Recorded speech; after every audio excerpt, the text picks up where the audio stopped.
great. All righty. Okay. So we're going to title this Risk to Succeed 2.0.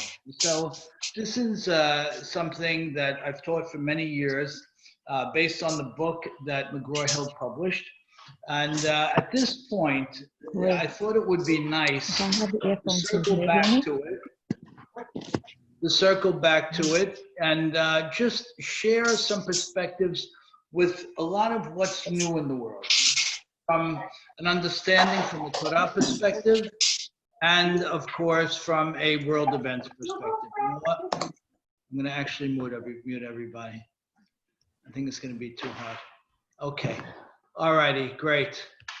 Okay. So if we want to understand a person's capacity, a person's trajectory, how a person can build, and when that building is limited, if limited, and how limited, it's essential to go back to the beginning of things to understand how HaKadosh Baruch Hu structured our coming into this world and what he planned for us.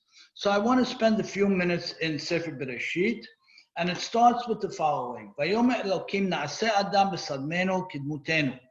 HaKadosh Baruch Hu turns, so to speak, to all of what had already been created, and he says, so to speak, join me, and let's make this pinnacle of creation, this critically top element of creation, let's make this element to reflect all of what we are and then some.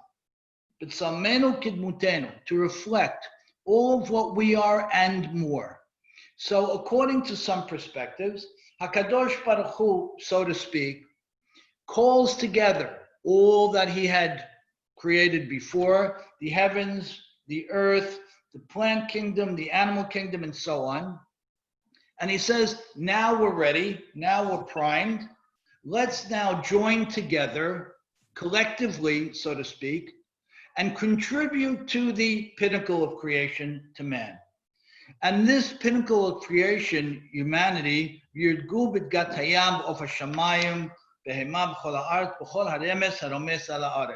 other words, let's be unmistakable, clear in this, that this pinnacle of creation, man and ultimately woman who becomes the absolute pinnacle of creation, will control and master all that which preceded them.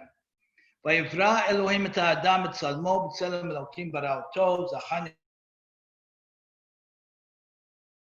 Sefer Bereshit, where it says, and then HaKadosh Baruch Hu creates man and woman as one, man and woman, and he blesses them with the following. Peru urvu, be fruitful, multiply. Revu doesn't simply mean multiply, it means become knowledgeable, as in Rav, as in Chokhmah. Peru, become physically vast and become intellectually superior. Mil'ut ha'aretz, fill the land with your presence. What do you mean? Weren't there more animals? Weren't there more insects? What about fish? What about birds? What do we mean? Mil'ut ha'aretz. It would take hundreds of years or more, thousands of years, until man could fill the earth. What is HaKadosh Baruch Hu mandating? Saying, fill the earth with your presence, with your intellect, with your influence, with your ability to build. And master everything. And I gave you everything, he says. I gave you the fish, and I gave you the skies, and I gave you the animals, and I gave you the greens, and I gave you everything to master. And then he finishes, Vayad Elokim et kol asher asa, v'hinei tov me'od, v'yerev v'yiboker yom hashishi. At that point, HaKadosh Baruch Hu reflects, kivyachol, on what he created and the position he put man in. And he says, you know what, looking at it all, I love it. Hinei tov me'od. Tov me'od means perfect, could not be better. Tov typically means perfect. Me'od means absolutely perfect. HaKadosh Baruch Hu was thrilled with what he had designed. And the And he says, so let it be. This is how it will grow. The word hine seems to be extra. It didn't have to be v'hine tov me'od. It could have simply said, vayal elokim et kol asher asa v'tov me'od. The word hine might be an extra word here, and it might suggest an extra sort of consideration, an extra sort of level of introspection that HaKadosh Baruch has. Okay, so quick recap. HaKadosh Baruch Hu looks at his world and he says, now the world is ready for that whom I will give its mastery. And I will do that by creating a human being who has the capacity to take an animal that's a lot more ferocious, and nature that's much more vast, and an ecosystem that's seemingly unfathomable, and the simple, so to speak, configuration of the human eye or the human heart or any of the components of the human being. And I'm going to take man and I'm going to put him as a master over all, even that which will take him thousands of years or longer to understand. It's a remarkable positioning that HaKadosh Baruch Hu offers us. So, understood, you may take you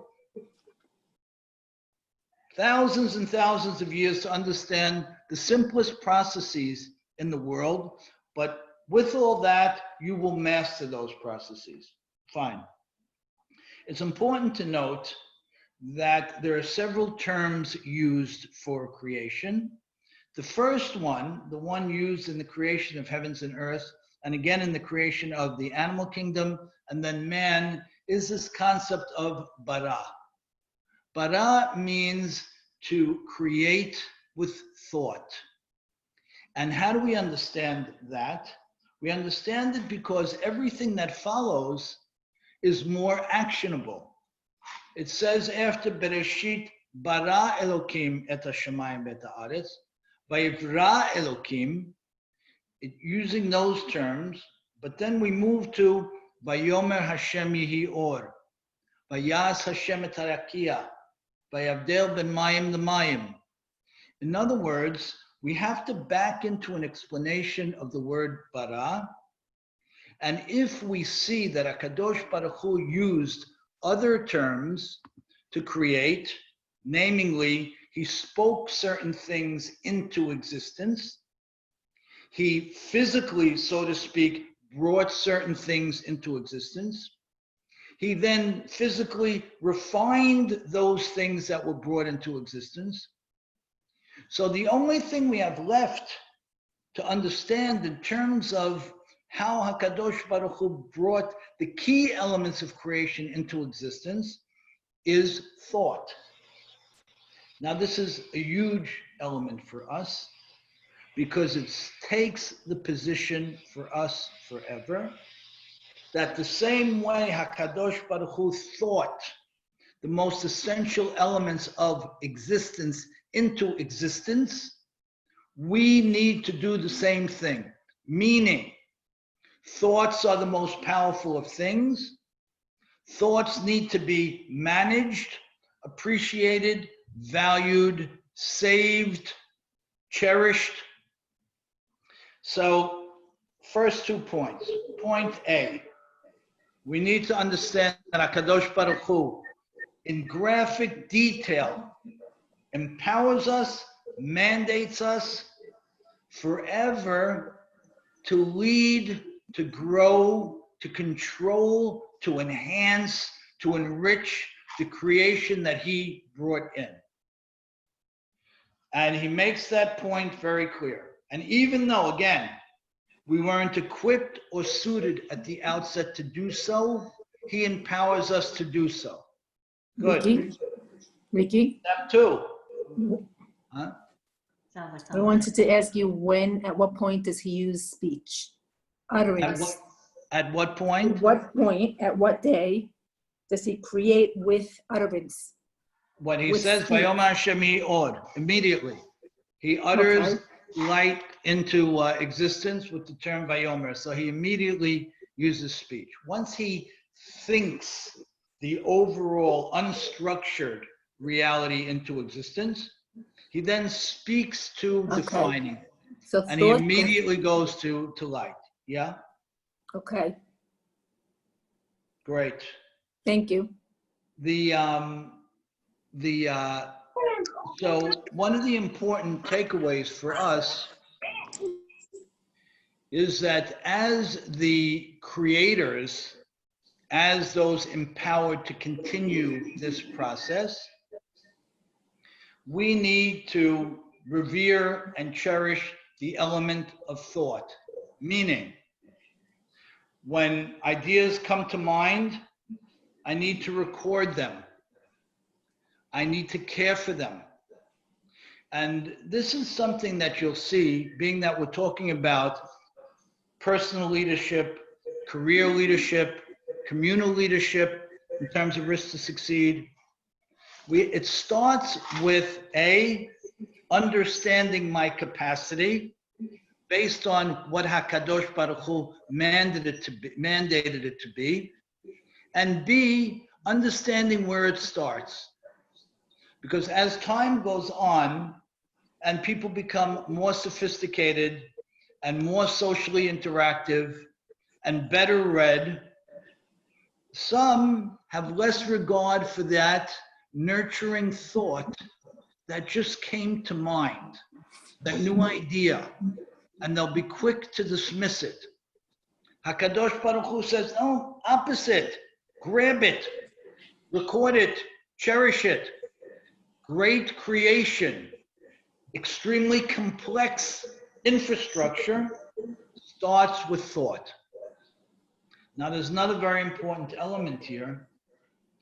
There's the element that there's an arevut, an interconnectedness in creation, which is extraordinary and maybe is first being understood now.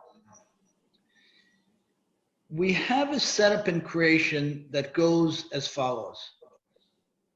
If Reuven comes up with an idea that plowing a field will enhance growth and agriculture and bring more food into the world, Shimon, his neighbor, will come up with an idea of how to build a plow. Now, this is a very, very important element of creation. If person A is working on a certain project, on a certain idea, pioneering, you would say, based on the psukim we read, that each person individually can build and realize his or her great possibility. But that's not what the Torah says. Kivshu et haaretz, mil'u et haaretz, meaning there is going to be this invisible, underlying hitztarfut, underlying connection, underlying understanding between all of mankind, where there will be a symbiosis and a synergy and a connection, where person A's efforts will lead to person B's efforts and person C's execution, even though they may never have spoken. I want to be very clear on this. This is a very important element of our development and our self-knowledge and self-understanding. Man will never be left alone. If a person comes up with an idea, with a vision, with a possibility, it's already brewing in those near and far, to the extent where there will always be a partner. There will always be an enabler. And this couldn't have been more obvious until technology took the vast and spectacular position in the world that it currently enjoys. Are you talking about collective conscience? I'm sorry? Are you talking about collective conscience? I'm talking about a collective consciousness. Absolutely. Yes. Okay. And how do we see it today more than ever before? We see it in technology, where competing companies will share seamlessly. And we enjoy the seamless, extraordinary universe of several competing entities working for their own greater goods. That's all at our disposal and at each other's. So this element of arevut, of a collective consciousness, of an absolute interconnection, is built into the story of Bereshit and HaKadosh Baruch Hu's conditions of Bereshit, but it can never have been more pronounced than in our day and age. We live in one giant community right now. Now, in the past, it would have been hard to appreciate that because someone may have lived in a small town in one part of the world and someone else in a village in another part of the world. And maybe the third person even lived in a big city in another part of the world. Or you know what? Maybe the big city was only a few miles away from the village. But to have the confidence that there's a collective consciousness, to Audrey's point, that there's an opportunity, that the ball will never be dropped as long as humankind remains interconnected fundamentally from its inception, which HaKadosh Baruch Hu designed it to be. There will always be a partner. There will always be an affiliate. There will always be someone to take something to another step. And it's a very important perspective about B'riyat HaOlam, the creation of the world, and man's opportunity. Okay, so far? One more thing? Yeah. Audrey's a pest. Okay. So idea, speak. When does action come into play? Okay, beautiful. So as we continue, it says fairly quickly in the second day or so, Vayas Hashem et harakia. So in that sense, and we don't know what this means exactly, that HaKadosh Baruch Hu used action, used maaseh, beyond words, to create the horizon, but he does.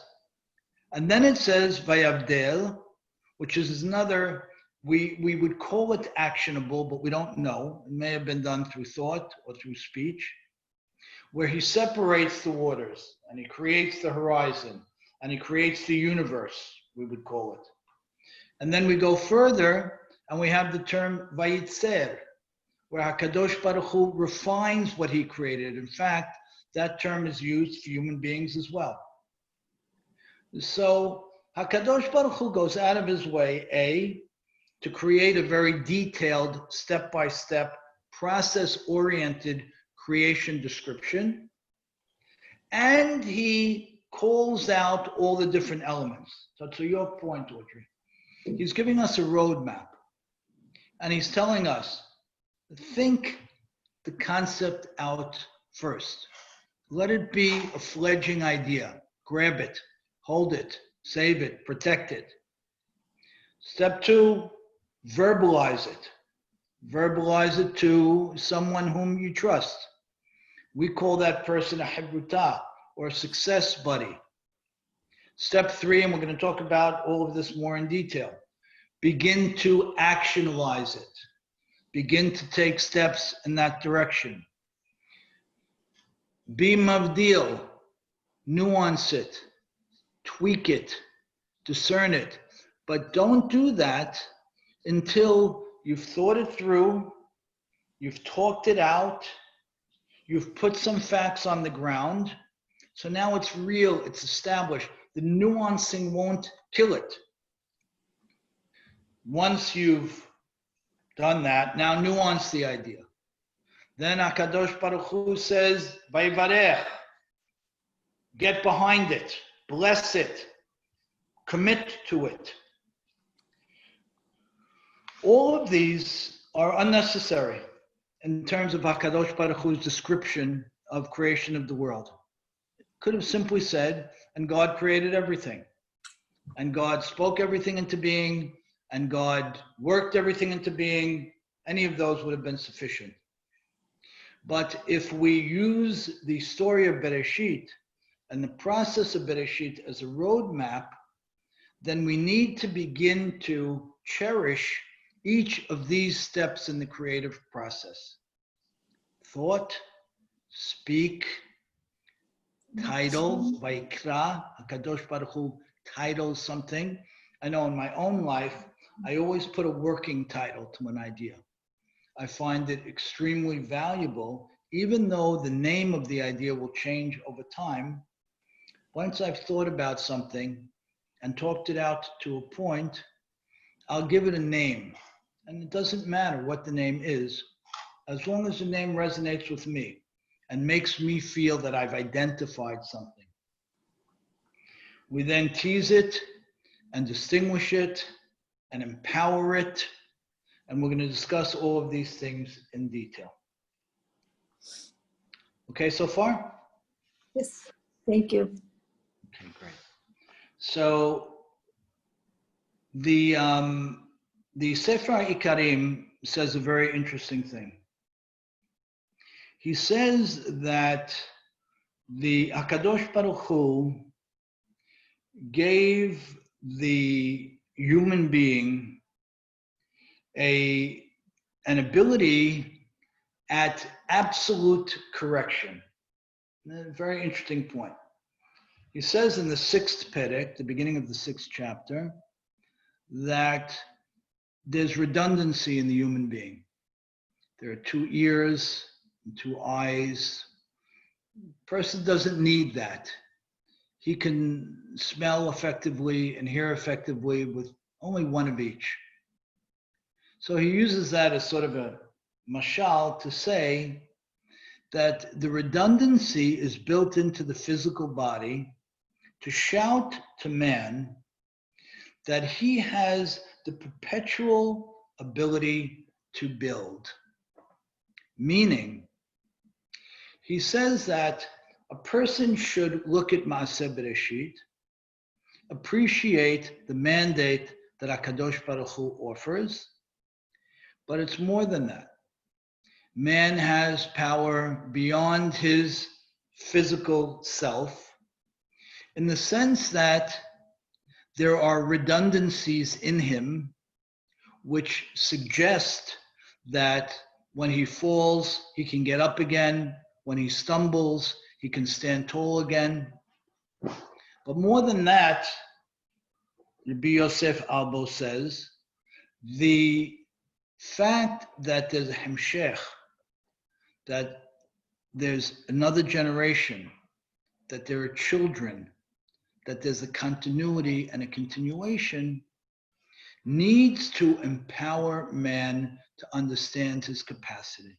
Meaning, let's take scenario A and B. Scenario A is that Reuven comes up with an idea. And he understands the importance of process. He understands the point of HaKadosh Baruch Hu's calling out creation in the step-by-step fashion that he did and using the terms that he used. He gets that. But he's alone. There isn't this collective consciousness to pick up somehow, some way on his idea and step into his life at some point to enable the continuance of his idea. So Reuven would be standing alone with his understanding of what God wants, but extremely limited in his ability to effectuate it. HaKadosh Baruch Hu describes something very different. A, there's this, as Audrey put it so well, this collective consciousness, which means there will always be somebody there for me. There will always be somebody working my idea from maybe a slightly different perspective, 1 step ahead, 2 steps to the side, waiting, so to speak, for me to collaborate with. And then the Sefer Karim goes further and says, no, you have more than that. Not only do we have this collective consciousness, which enables someone to think, to envision, to have courage, to ultimately build way beyond what he or she in his individual context could attempt, because he has everybody, so to speak, I'm exaggerating, but he has many in it with him. It's much more than that. There's redundancy in the human being. There's 2 eyes and 2 ears. What do you mean there's 2 eyes and 2 ears? Of course there's 2 eyes and 2 ears. He says, no. What does that tell you? There's one attempt, and there can be more attempts, and there can be many attempts. And the human being is meant to continue. And what's, according to Sefer Ikarim, the most dramatic expression of that point, that there will be someone after you, God willing. And that person will have part of you in them. That person will own some of your core dreams and hopes and life perspectives. And with that knowledge and understanding, man's sense of empowerment should be extraordinary. Now, where does this take us? Any thoughts, questions so far? If you want to unmute and everybody okay? Okay, great. So where does this take us? It takes us to the following place. Entrepreneurship, whether it be in family, in community, in career, is built into the DNA of creation. In fact, we've mentioned it before, but Rav Soloveitchik writes that we're coming up to the fast, so it's relevant in that respect. Rav Soloveitchik writes that the great failings of the Jewish people were when they forgot their greatness. They forgot their ability to dream, to live, to have. He says the failure of the Meraglim, the spies in the desert, the failures that brought about the destruction of the first and second temples were simply, okay, there were symptoms of them. There's a lack of ahavat chinam. There are certain of the cardinal sins that may have been going on by some people. But what was the catastrophic failure? It was the Jewish people forgetting what they've been endowed with.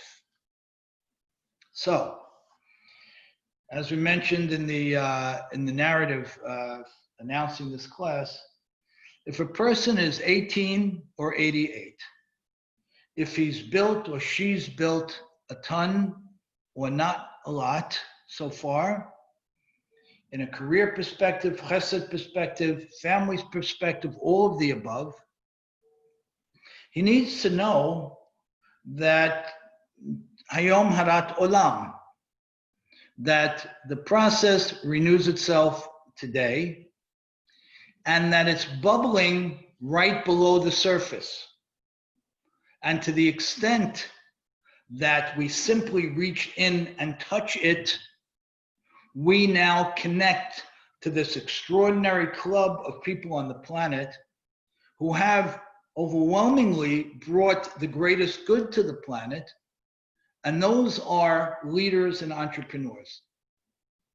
So you read books on entrepreneurship and they'll tell you, the first step is networking, or they'll tell you the first step is access to money, or they'll say the first step is going to a certain type of college or putting in a certain number of years in an existing business and things like that.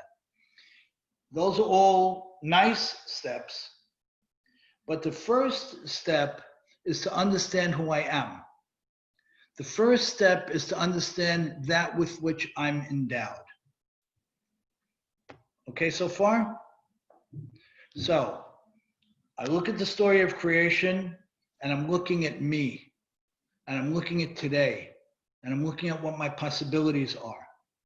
Now, there's another important element here, And that is that both here and in other areas in the Torah, HaKadosh Baruch Hu goes out of his way to detail process. Because process is the truest truth. In other words, assuming a person has the courage to articulate an idea, or if an idea comes to mind, to hold that idea and cherish it, as the Geulah quickens, and we're experiencing that now, the redemption gets closer, there will be the positive forces and otherwise. The positive forces we're seeing in an overt way in the land of Israel in particular, and the Jewish community in general.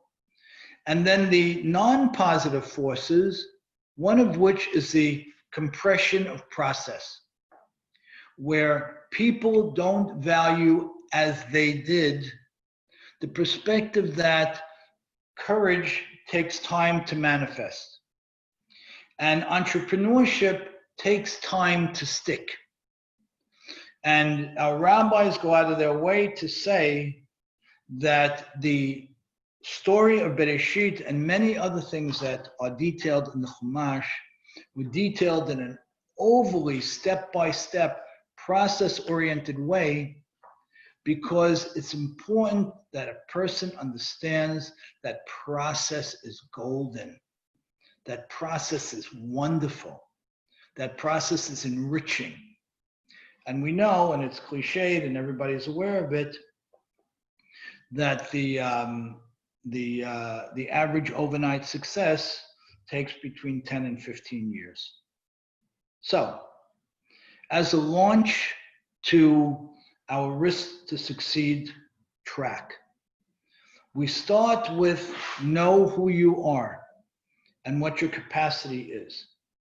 We start with the idea that thoughts are things and have to be cherished and should be recorded. We start with the idea that there should be a confidence that when I stick my neck out and I'm vulnerable and I'm raw and I express something new, there will be one or more people there to collaborate with me and build. And finally, the process is essential. We know that most good ideas never make it past their original inception. Most good ideas are given up on by people early in the game, and that should never be. And many business attempts fail within the first 2 to 3 years.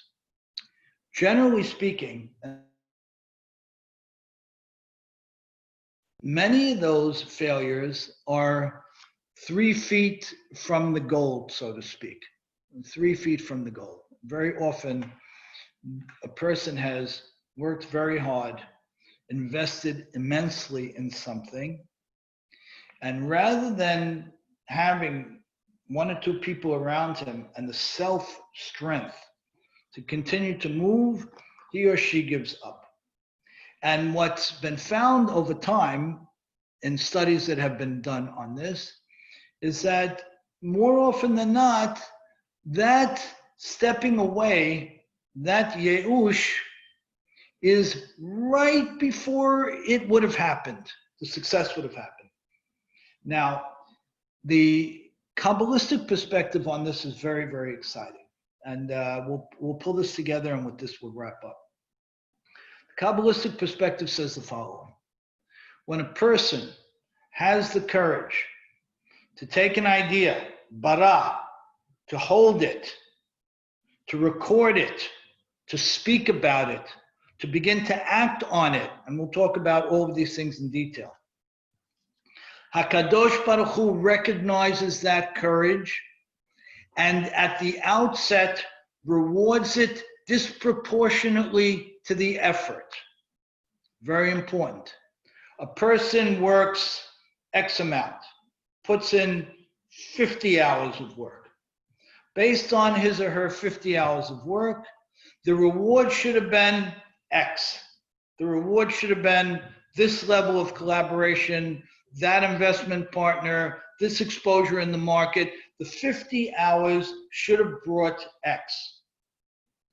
But our rabbis detail that HaKadosh Baruch Hu is pining, is wishing, is looking for the entrepreneur, for that courageous person, and therefore disproportionately rewards that initial effort. So if a person worked 50 hours and should have made $100 or $50,000 or built the Chesed organization to point A, that 50 hours of work will bring 200 hours worth of success. Because HaKadosh Baruch Hu wants to give that encouragement. HaKadosh Baruch Hu wants to lock in the person's strength in what he or she plans to do.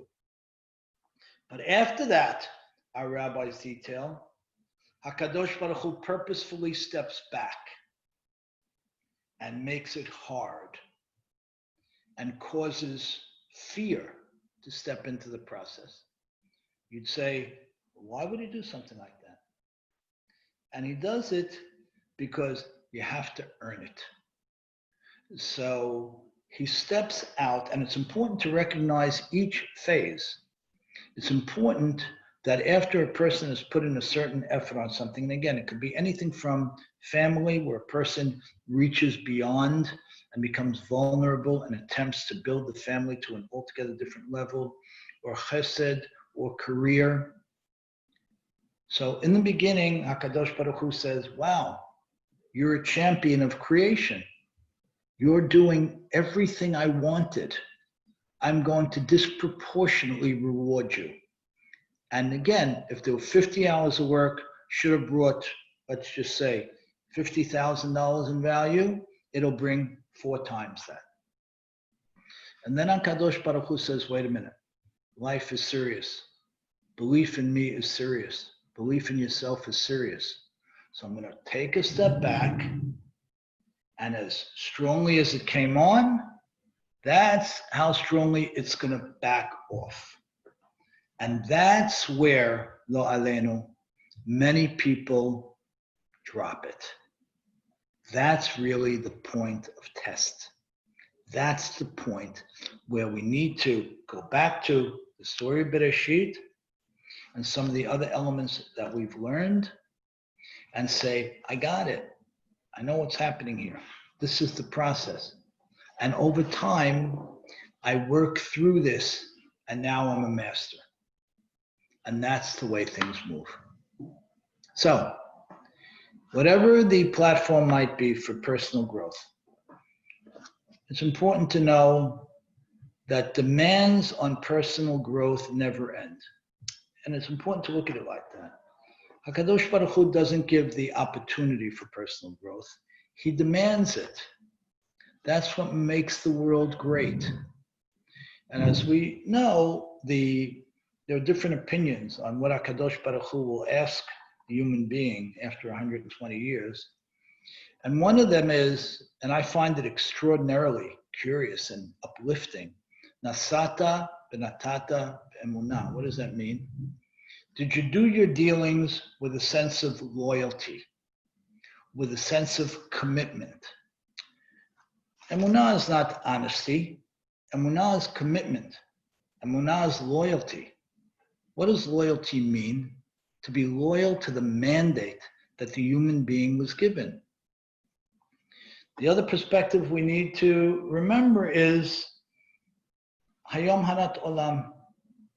In Judaism, because we have such a vibrant and exciting perspective about life and about its offerings, we believe that each day is the beginning of my new world. And if I was very creative in the past, I was more courageous in the past, I've been in a period of time that for some reason or another, I have less courage or less creativity, that was yesterday. And today is an altogether new opportunity.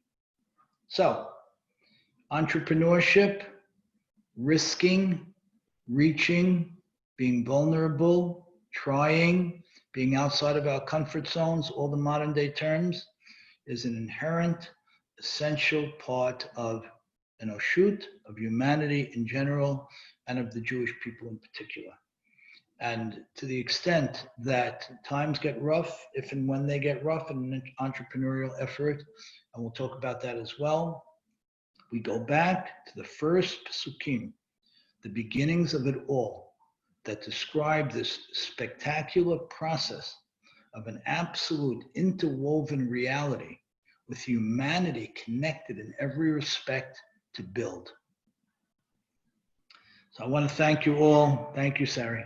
I want to thank you all for joining, and we'll do 4 or 5 classes on this topic. We'll go from the perspectives to the action, and with God's help, we'll all grow from it. If anybody wants to unmute, if there are any questions or thoughts at this point, please. Everybody okay? So I just want to add that I'm not quite sure what like collective is, but I do want to say that I just read something this morning that when the trees grow, the canopy of trees all make room for one another. The trees don't grow within, they don't collide. So they just know, they all make space for one another. So I just thought, it'd be nice to add to your idea. Fabulous. It's fabulous. So each tree has its own space. Yeah, each has. Know not to move into the next space. Right. But collectively, they create a beauty for us that's exponential, right, of the individual beauty. So they respect each other's space. They want the other tree near them, so to speak, right? They want both. They don't want to be in that field alone. The roots of the trees all have a dialogue with one another. I love it. I love it. I think that's fabulous. And if we understand things that way, it becomes incredibly valuable when we're at a point in this entrepreneurial effort and we're really out there and we're a little scared and we're feeling a little bit alone and not knowing where our next shot of strength is going to come from. It's important to remind ourselves of this perspective and grab it back, because that other individual is there, the other growth is there, and looking for that connection so that it can offer its support. Good. Any other thoughts, questions? Great. All righty. Thank you. Irina, nice to see you. Thank you. Ricky, thank you. Thank you. Thank you, everybody. Thanks so All the much. best. Thank you. Thanks, See you Ricky. next week. Thank you. Next Thanks. week. Bye.